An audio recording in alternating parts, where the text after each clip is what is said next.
এক সময়ের কথা, শতাব্দী এক্সপ্রেসের তীব্র গতিতে একটা টিকিট চেকার তাতে বসে থাকা প্যাসেঞ্জারদের টিকিট চেক করছিল।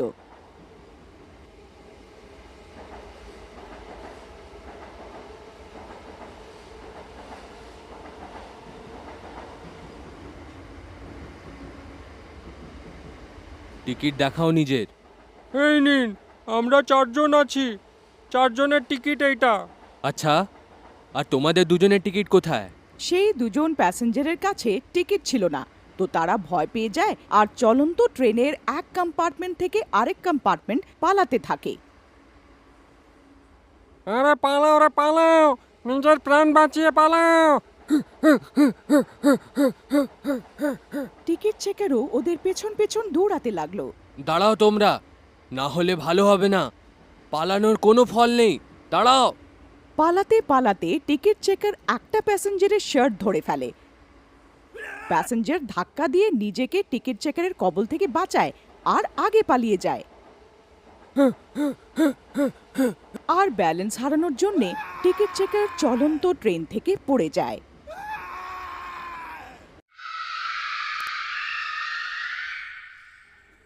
আরে এ কি হয়ে গেল? টিকিট চেকার পড়ে গেল।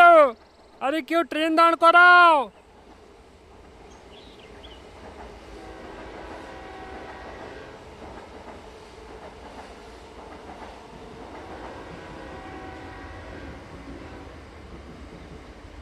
চেঁচামেচির মধ্যে কেউ কিচ্ছু করতে পারে না, ট্রেন অনেক আগে বেরিয়ে যায়।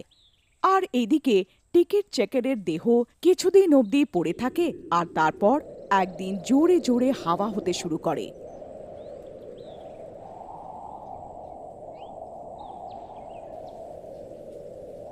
বিদ্যুৎ চমকায় আর বৃষ্টি শুরু হয়ে যায়। টিকিট চেকারের সব হঠাৎ হাসতে হাসতে উঠে পড়ে।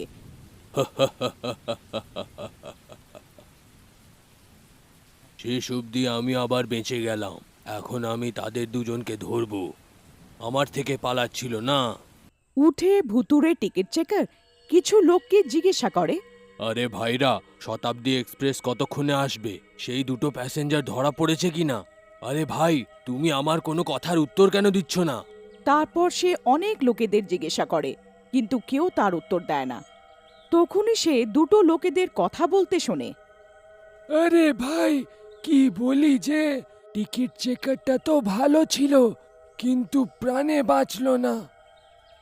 কিন্তু যারা ভুল করেছিল, দেখো তারা এখনো ছাড়া ঘুরছে। আর সে যে নিজে ডিউটি করছিল, সে মারা গেল। হ্যাঁ ভাই, সময়ের কথা, ভবিতব্যকে কে টলাতে পারে? টিকিট চেকার ভূত এইসব শুনে চমকে যায়।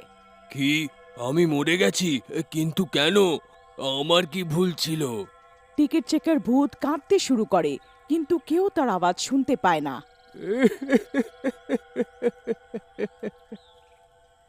সে লোকেদের ধরার চেষ্টা করে নিজের কথা বলার জন্য, কিন্তু ভূত হওয়ার জন্যে কেউ তাকে দেখতেও পায় না আর শুনতেও পায় না। আমি তাহলে নিজের প্রতিশোধ নিয়েই ছাড়বো। আমি নিজের বলিদান ব্যর্থ যেতে দেব না। আমি শতাব্দী এক্সপ্রেসের টিকিট চেকার ছিলাম আর থাকবো। আহ, হুম, আহ।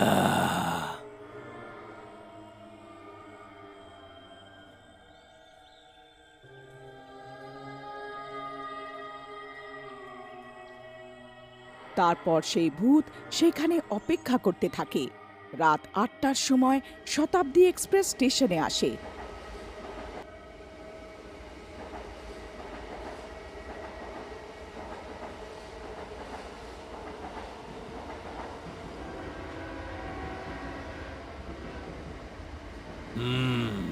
শেষ অবধি এসে গেল। আমি এখন এতে চড়বো আর নিজের ডিউটি করব। তারপর সেই ভূত ট্রেনে চড়ে পড়ে আর ট্রেন স্টেশন থেকে ছেড়ে দেয়।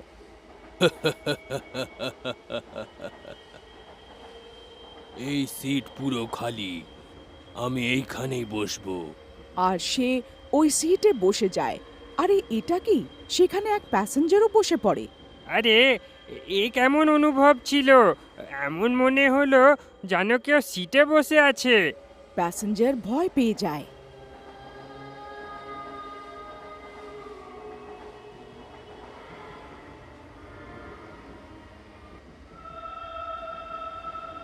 না না, আমারই ভুল ধারণা, সিট তো পুরো খালি আছে। আর যখন সে সেই সিটে বসে, তার অনুভব হয় যেন কেউ তাকে ধরে আছে।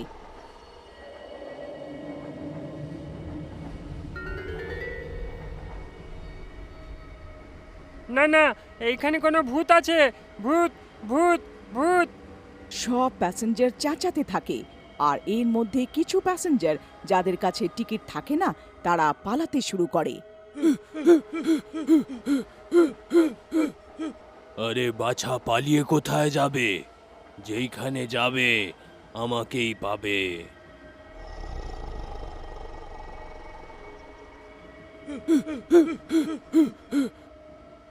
প্যাসেঞ্জার পালিয়ে পালিয়ে ট্রেনের ওয়াশরুমে ঢুকে পড়ে আর ভেতর থেকে গেট বন্ধ করে দেয়।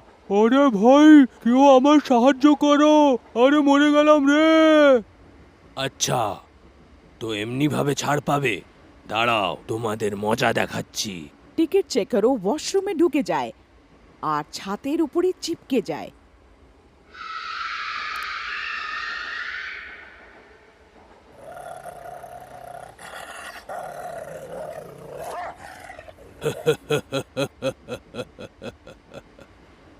তোরা আমার থেকে পালাবি? কখনো না। হে ভগবান, এই দরজা নিজের থেকে কি করে খুলে গেল? তখনই হঠাৎ দরজা বারবার বন্ধ, আবার হঠাৎ খুলে যেতে লাগলো। লাইট অন অফ হতে লাগলো। আরে পালাও রে, এই লাইট কখনো অন কখনো অফ হচ্ছে। তখনই ভূত তাকে জোরে চড় মারে। আমার এমন মনে হলো যেন কেউ আমাকে জোরে জোরে চড় মারলো। ভূত ভূত ভূত ভূত, পালাও, বাঁচাও কেউ। আরে ভাই, কেউ আমার সাহায্য করো, আরে মরে গেলাম রে, আরে মরে গেলাম রে। ওরা সেইখান থেকে বেরিয়ে অন্য কম্পার্টমেন্টে ঢুকে যায়, কিন্তু তারা যেখানেই যেত ভূত তাদের পেছনে হতো। যদি আমার এদের সবার সামনে ধরা দেওয়ার আছে যে এরা বিনা টিকিটে, তো আমাকে কারোর সাহায্য নিতে হবে। তারপর ভূত একটা প্যাসেঞ্জারের ভেতরে ঢুকে পড়ে।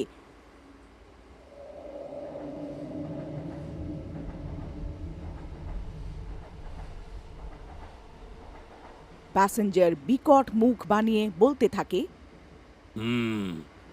এসো এসো আমার সামনে, এক একজনের মজা দেখাচ্ছি। তারপর সে বিনা টিকেটের প্যাসেঞ্জারদের উঠিয়ে উঠিয়ে পটকাতে থাকে। আরে মরে গেলাম রে।